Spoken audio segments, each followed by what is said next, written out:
राम जी के गले में जयमाला पड़ रही है। राम जी खड़े, पीछे लक्ष्मण जी, जयमाला हो रहा श्री रघुनाथ जी का। लक्ष्मण जी पीछे खड़े हो गए, राम जी से धीरे से बोले, सुनो भैया, हाँ झुकना नहीं है। क्यों? एक बार झुकोगे जिंदगी भर झुकना पड़ेगा। श्री सिया जी ने जयमाला पहरा दी राम जी के गले में, रघुनाथ जी ने भी डाली। जय जयकार हो गया, राजा प्रसन्न हो गए, जनक जी महाराज प्रसन्न हो गए, गुरु जी भी प्रसन्न हो गए। जय जयकार हुई, उसी समय आ गए दादा परशुराम जी महाराज, सब छिप गए। अब राजा डर गए, और जिसकी तरफ परशुराम जी भर नजर देख दें उसे लगे हमारी आयु के दिन पूरे हो गए। परशुराम जी आए, चुप हो गए। जनक जी ने देखा, प्रणाम किया, सीता जी को बुलाकर प्रणाम कराया, आशीर्वाद दिया। क्या बात है जनक जी, इतनी भीड़ क्यों? महाराज बेटी की शादी है। अच्छा अच्छा, बहुत बढ़िया, जाओ, सौभाग्यवती हो। लेकिन जैसे ही यहाँ वहां नजर दौड़ाई और शंकर भगवान का धनुष टूटा हुआ देखा, सोई परशुराम जी क्रोधित हो गए। ए जनक, बताओ ये धनुष किसने तोड़ा? हमारे शंकर भगवान का, गुरुदेव का धनुष किसने तोड़ा? बताओ राजाओ, जिसने भी धनुष तोड़ा हो वो तुरंत सामने आ जाए, नहीं तो मारे जई हैं सब राजा। जितने राजा हैं सब मारे जाएंगे। अब सब राजा डर गए, वाइब्रेशन मोड में आ गए। सीता जी श्री किशोरी जी सोचने लगी, बताओ तो सब अच्छा हुआ सो भाई साहब प्रकट हुए, इन्हें अभी आना था, शादी होने के बाद आ जाए। साहब चिंता में पड़े, क्या किया जाए?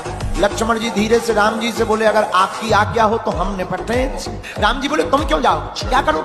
लक्ष्मण जी बोले, ये हमारी क्लास के आदमी, ये आपके लेवल के नहीं है, हमारी क्लास के आदमी है, जैसे हम वैसे जे, इन्हें हमारी ही बात समझ में आएगी। लक्ष्मण जी बोले, महाराज बुरा ना मानो तो एक बात पूछे। परशुराम जी बोले, पूछो। बोले, एक बात बताओ, जो धनुष टूटा है वो तुम्हारा था? बोले, नहीं हमारा नहीं था, हमारे गुरु जी का था। लक्ष्मण जी बोले, तो क्या गुरुजी ने तुम्हें दिया था? बोले, नहीं हमें नहीं दिया, जनक जी को दिया था। तो बोले, क्या तुम्हारी गारंटी थी?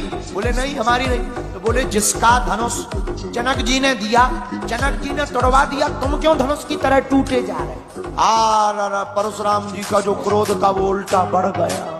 परशुराम जी कहते हैं, आपको पता नहीं, ये कोई साधारण धनुष नहीं है, भगवान शंकर का धनुष है। लक्ष्मण जी बोले, महाराज अब भले ही था, अब तो टूट ही गया, टूट गया तो टूट गया। और लक्ष्मण जी बात करें, ऊपर से दांत निकालें, हंसे, और जहां हंसे सोई परशुराम जी को क्रोध और ज्यादा। यहाँ परसा ले करके दिखावे, हम काट डालेंगे, सिर उखाड़ देंगे। लक्ष्मण जी बोले, महाराज आप बरसा उठा रहे, वो तो कुशल मनाओ, हमने आपके कंधे पर जनेऊ देख लिया, इसलिए हम कुछ नहीं बोल रहे, वरना हम भी चुप नहीं बैठने वाले। अब तो परशुराम जी और नाराज हो गए। राम जी से बोले, राम तुम्हारा भाई बहुत खतरनाक, अति से ज्यादा जब क्रोध में भर गए और परसा लेकर के मारने को दौड़ने लगे, तब श्री राम जी ने हाथ जोड़ करके कहा, महाराज ये बालक है, इस पर आप क्रोध मत करो। राम जी के वचन सुनकर परशुराम जी थोड़ा तो शांत भय, लेकिन जैसे ही परशुराम जी थोड़े शांत भय, सोई लक्ष्मण जी ने फिर हंस दिया। राम जी ने हाथ जोड़ करके समझाया, महाराज हमारा नाम तो प्रभु मात्र राम, आपका नाम तो परशुराम है। राम जी की इस दैन्यता को देख करके परशुराम जी गदगद हो गए, और परशुराम जी कहते, राम अब तुम हमारे संदेह को मिटाओ, हमको लग रहा तुम ब्रह्म हो, पर हमारा संदेह नहीं जा रहा। तो किसी ने कहा, कैसे संदेह मिटेगा, कैसे फाइनल होगा कि ये ब्रह्म है? परशुराम जी बोले, एक उपाय।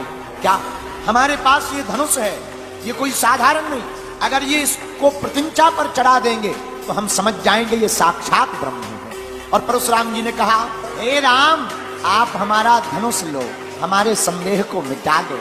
राम जी ने धनुष पकड़ा, चढ़ाया नहीं, राम जी के हाथ में जाते ही वह धनुष अपने आप चला गया, और जैसे ही गया परशुराम जी हाथ जोड़कर खड़े हो गए। आप कोई साधारण नाम नहीं, आप पूर्ण परब्रह्म श्री राम हैं। और परशुराम जी जब चले गए तो गुरु आज्ञा मानकर श्री जनक जी ने पाती भेजी। किसके यहाँ? राम जी भराए थे, दशरथ जी तो वहीं थे अयोध्या में, तो खबर करने के लिए पत्रिका को भेजा, जाओ खबर करके आओ कि तुम्हारे बालक ने धनुष तोड़ दिया, अब बारात लेकर के आओ। दुनिया के पहले दूल्हा ऐसे राम जी हैं जिनकी बारात बाद में गई, स्वयं पहले पहुंच गए। पाती लेकर के दूत अवधपुर अयोध्या गया दशरथ जी के पास। दशरथ जी को खबर लगी जनकपुर से कोई पत्रिका आई है, ले आओ। राजा दशरथ जी ने बुलाया, पहुंच गया। दशरथ जी ने कहां से आए हो? तो वो कहने लगा हम पत्रिका सरयू पार से लेकर के आए, जनकपुरी से। अच्छा जरा बाँच कर सुनाओ। तो तुरंत मुस्कुराते हुए सुना दिया। बहुत दिनों बाद राम जी की खबर मिली। बहुत दिनों बाद खबर पाकर दशरथ जी रोने लगे। कैसे हैं हमारे राम? तो दूत ने महिमा गाई, राजन तुम धन्य हो, तुम्हारे जीवन धन्य है, और कौशल्या माँ की कोख धन्य है, सुमित्रा का लाल धन्य है। क्यों? ऐसा अतुल बलवान पूत हुआ है जिसने पूरे जनकपुर में भरी सभा में जो कोई नहीं कर पाया वह करके दिखा दिया, और भगवान शंकर के धनुष पिनाक को तोड़कर सीता का वरण कर लिया। इतना सुनते ही महाराज दशरथ जी को खूब आनंद आ गया। तुरंत दशरथ जी महाराज ने कहा बाजे बुलवाओ, धुंद भी बजवाओ, खबर कर दो बारात में चलना है भैया। दशरथ जी मुस्कुरा रहे हैं। धीरे धीरे लगन पत्रिका बांची गई। लगन का समय आ गया, विवाह का समय आ गया। आहा हा, प्रभु श्री राम को दूल्हा बना करके सजाया गया और श्री सियाजू को भी सजाया गया। जैसे ही श्रृंगार कराया गया तब तक शंकर जी बोले पार्वती जी से हम भी जाएंगे। कहा? बारात में। आप क्या करोगे? शंकर जी बोले बा हम बारात में सम्मिलित होंगे। पार्वती जी बोली तुम नहीं जा पाओगे, कैंसल। क्यों? आप जाओगे बारात में, तो बारात में राम जी जिस घोड़े पर बैठेंगे दूल्हे राजा, वो कोई साधारण घोड़ा नहीं होगा। राम जी जिस घोड़े पर बैठेंगे वह घोड़ा कोई और नहीं, कामदेव ही घोड़ा बन करके आएगा। शंकर जी बोले तो हमें क्या दिक्कत? बोले बा आप कामदेव को देखते हो सो भस्म हो जाता है, और कहीं बारात में तुमने तीसरे नेत्र को खोल दिया और कामदेव भस्म हो गया तो बारात में ही हंगामा हो जाएगा।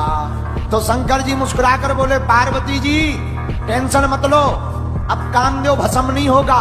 बोले क्यों? बोले अब काम के ऊपर राम बैठे हैं, और जिस काम के ऊपर राम है उसे हमारा नेत्र भस्म नहीं करता। अच्छा एक बात और, भस्म कब किया था? जब काम आम पर बैठा था, आम के पेड़ पर जब काम बैठा था तब शंकर जी ने भस्म किया था। शंकर जी बोले जब काम आम पर था तब भस्म हो गया था, लेकिन अब काम पर स्वयं राम है, उसको कोई भस्म नहीं कर सकता।